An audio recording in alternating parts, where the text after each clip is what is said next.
ప్రతి ఒక్కరూ తప్పక వినవలసిన తెలుగు కథలోకి వెళ్దామండి. పేషెంట్లు, నర్సులు, డాక్టర్లతో గైనిక్ వార్డంతా హడావిడిగా ఉంది. ఒక్కొక్కరి మొహంలో ఒక్కో భావం. కూతురు వైపు చూశాడు లాయర్ బ్రహ్మారెడ్డి. తల గోడకు ఆనించి నిద్రపోతున్నట్టుగా ఉంది. ఆమెకి ఇప్పుడు 6వ నెల. తాత కాబోతున్న సంతోషం. తొలి 2 నెలలు మాత్రమే. మాట పెరిగి అల్లుడు చెయ్యి చేసుకున్నాడట. నేరుగా ఇంటికి వచ్చింది కూతురు. కొత్త సంసారంలో చిన్న మనస్పర్ధాలు మామూలే అనుకున్నాడు. రోజులు గడుస్తున్న కొద్దీ అర్థమైంది సర్దుకునేటంత చిన్నవి కాదని.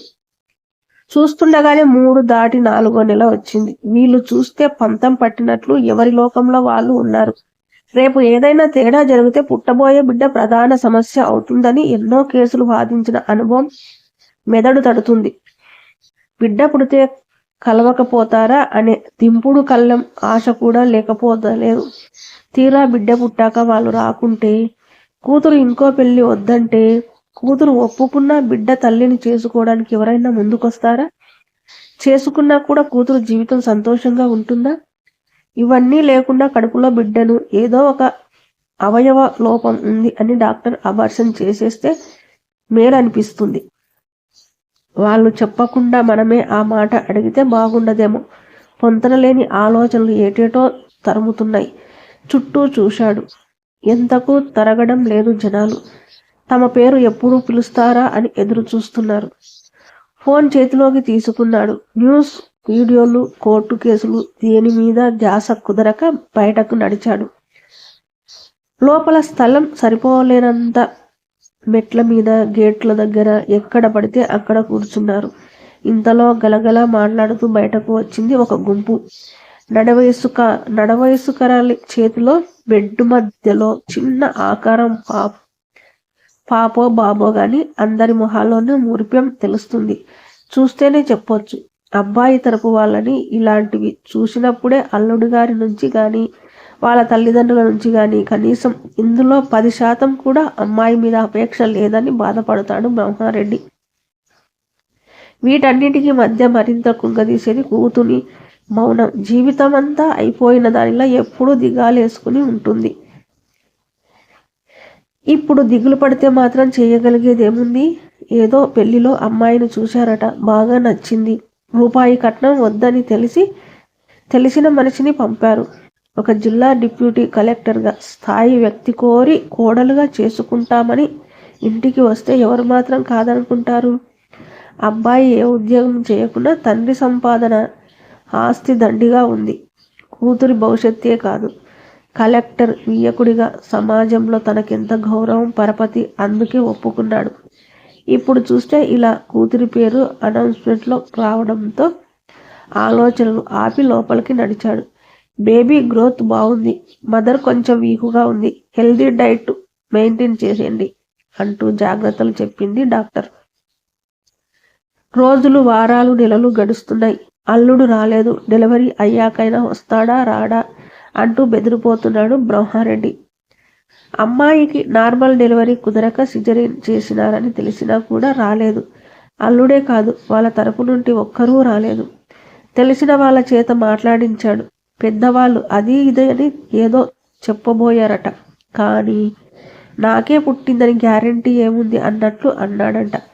అబ్బాయి ఇదే మాట ఎదురుగా అని ఉంటే తల పగలగొట్టాలి అని అంత కోపం వచ్చింది. కూతురితో చెప్పలేదు, భార్యతో అంటే వాడికి లేని చెడ్డ అలవాటు లేవంట. ఆ విషయం వాళ్ళ అమ్మా నాయనకు ముందే తెలిసినా పెళ్లి చేస్తే అయినా దారికొస్తాడని చేశారట.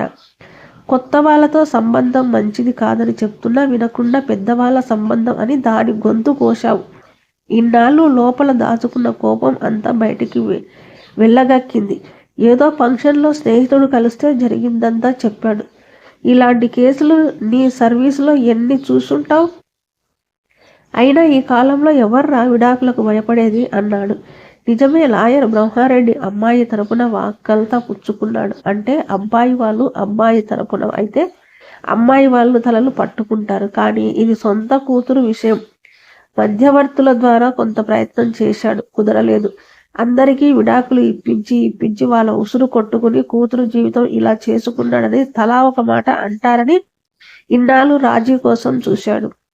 అది నా అసమర్థత అనుకుంటున్నారు అని అనుకుంటూ ఆఫీస్కెళ్ళి గృహంస కేసు వారం తర్వాత మెయింటెనెన్స్ కేసు ఫైల్ చేశాడు. ఈ రెండింట్లో వీలైనంత వరకు విసిగించి వాళ్ళే విడాకులపై అప్లై చేసేలా చేస్తే భరణం అడగొచ్చు అనుకుంటే ఎన్నాళ్ళు చూసినా కేసు హియరింగ్కి రాలేదు. పంపించిన నోటీసులు వెనక్కి వచ్చాయి. ఏమైందని కనుక్కుంటే ఇచ్చిన అడ్రస్లో వాళ్ళు లేరన్నారు. కంప్లైంట్ కోసం తను వాడే పోస్ట్ మేనేజ్మెంట్ టెక్నిక్ తిరిగి తన మీదకే ప్రయోగిస్తున్నారని అర్థమైంది లాయర్ బ్రహ్మారెడ్డికి. మరో నెల చూసి పేపర్ స్టేట్మెంట్ ఇవ్వాల్సి వచ్చింది. కోర్టులో కేసు మొదలైంది. అయితే అనుకున్నట్లుగా సాగడం లేదు. చిన్న విషయాల్లో కూడా వాయిదాలు అడుగుతున్న అవతలి లాయర్కు చొక్కా పట్టుకొని కొట్టాలన్నంత కసి. లాయర్ అంటే పోని చంటి బిడ్డని తీసుకుని కోర్టుకి వచ్చే నా కూతురు గురించి ఒకసారి ఆలోచిస్తే అర్థం కాదా ఆ జడ్జికి? ఆమె కూడా మహిళే కదా, తీర్పు దగ్గరకు వస్తుంది అనంగా పైకోర్టుకి అప్లై చేశారు. అక్కడ అదే సాగదీత. చేసేదేం లేదు, చట్టంలో వేసులుబాటు అలాంటిది. ఇన్నాళ్ళు కంప్లైంట్ తరపున ఇవన్నీ చేస్తుంది. తనెంతో విజయం సాధిస్తున్నట్లుగా అనిపించేది. కానీ ఇప్పుడు తనే ఒక పిటిషనర్గా అవి అనుభవిస్తుంటే ఆక్రోశంగా ఉంది. కేసు గెలుస్తామో ఓడిపోతామో, భరణం వస్తుందో రాదో, విడాకులైతే తీసుకోవాలి, తీసుకుంటుంది సరే, కానీ కూతురు భవిష్యత్తు, పాపను వదిలేయి అంటే కూతురు ఒప్పుకుంటుందా? ఎక్కడెక్కడికి ఆలోచనలన్నీ పాప దగ్గర ఆగుతున్నాయి. అసలు ఆ పాపే పుట్టకుండా ఉండుంటే ఇంతగా ఆలోచించాల్సిన అవసరం ఉండేది కాదు కదా. ఆ రోజే అబార్షన్ చేయించాల్సింది. తప్పు చేశాను అనుకుంటూ నిద్రకు మెలకువ కాని స్థితిలో కళ్ళు మూసుకున్నాడు. మెలకువ వచ్చి చూసేసరికి పాప అక్కడ లేదు. వరండాలో పారిజాతం చెట్టు కింద రాలిపడిన పూలతో ఆడుకుంటుంది. పక్కనే వాటర్ టబ్ ఉంది. కొంచెం కదిలినా అందులో పడిపోతుంది. పక్కకు తీసుకొద్దామా వద్దా? చుట్టూ చూశాడు. తనను ఎవరూ గమనించలేదు అని అర్థమైంది. ఇదే అవకాశం. డోరు చాటున నక్కి కిటికీలో నుంచి తొంగి చూస్తున్నాడు. 5 నిమిషాలు గడిచాయి. పాప కదలకుండా కింద పడిన పువ్వులన్నీ ఏరి కుప్పగా పోస్తుంది.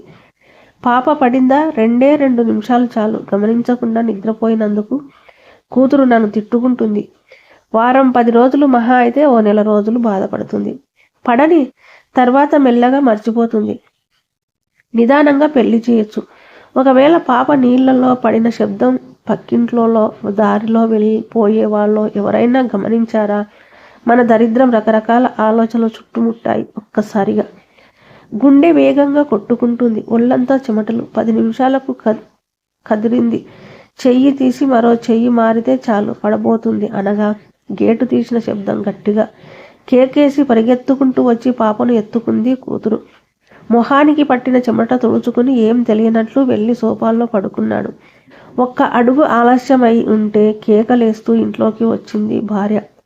అరుపులకు మెలకువ వచ్చిన లేచి ఏమైంది అడిగాడు అమాయకంగా. మనవరాలి ప్రాణాపాయం నుంచి మొదలు కోర్టు కేసు, విడాకులు, అత్తగారింట్లో కూతురి కష్టాలు, పెళ్లి మొదలు మొగుడి చాతకానితనం వరకు అన్నీ చదువుతూనే ఉంది. సాయంత్రం వరకు ఎలా తప్పించుకోవాలి అనుకుంటుండగా స్టేషన్కి కొత్త ఎస్ఐ వచ్చిందట. వెళ్ళి ఫార్మాలిటీస్గా కలిసొద్దాంరా అని లాయర్ ఫోన్ చేయడంతో వెళ్ళాడు. Young officer. ట్రైనింగ్ తర్వాత తొలి పోస్టింగ్. అందరూ పరిచయం చేసుకున్నారు. అవి ఇవి మాట్లాడి కదలబోతుండగా నేమ్ ప్లేట్ చూశాడు. ఆ పేరు ఎక్కడో చూసినట్లు ఉంది అనుకుంటూ మొహం చూశాడు. గుర్తొచ్చింది. 4 ఏళ్ల కిందట తాను వాదనలు వినిపించిన విడాకుల కేసులో ఆ అమ్మాయి రెస్పాండెంట్. లాయర్ బ్రహ్మారెడ్డి మనసులో భావం గ్రహించినట్లు నవ్విందామె. ఇంటికి వచ్చాడు. తిని పడుకున్నా కూడా అదే నవ్వు వెంటాడుతుంది. నిద్ర పట్టలేదు. ఆ అమ్మాయి కేసు కళ్ళ ముందు కదిలింది. తిరిగి చూస్తే ఇప్పుడు తన కూతురిది అదే పరిస్థితి. మనసులో ఎంత సంఘర్షణ అనుభవించేదో కానీ బయటికి మాత్రం నిండుకుండలా ఉండేది. అంత బాధను దిగమింగుకొని పడి లేచిన కిరటంలా ఇప్పుడు ఎస్ఐగా రావడం చూసి తల తీసేసినట్టుగా ఉంది.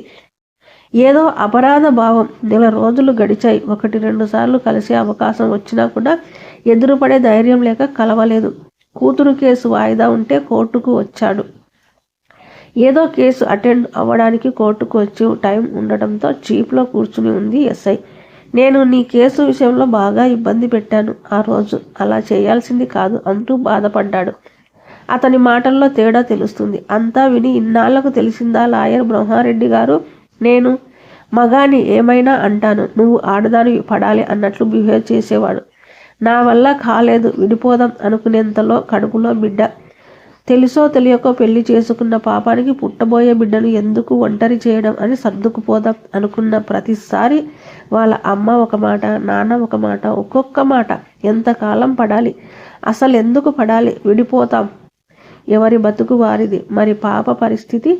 పాప భవిష్యత్తు కోసం మెయింటెనెన్స్ భరణం అడిగితే చట్టపరంగా ఒక పక్క నా క్యారెక్టర్ని తక్కువ చేస్తూ మరో పక్క ఎంతలా వేధించారు. నీకు ఒక కూతురుండి తనకు ఇలా జరిగినా కూడా ఇలాగే చేస్తావా అని అడుగుదామని ఆ రోజు మీ దగ్గరికి రాబోతుంటే అద్దాల చాటున మీరు చూసిన చూపు గుర్తుందా అని అతని వైపు చూస్తుంది. ఆమె కళ్ళలోకి చూసే ధైర్యం చాలక పక్కకు చూస్తూ నిలబడ్డాడు. ఏదో ఒక రోజు కాలబేరానికి రాకపోదా అని మీరు అనుకున్నారు. నేను నాలా బ్రతుకుతున్న జీప్ దిగి క్యాబ్ సర్దుకుంటూ కదిలిపోయింది.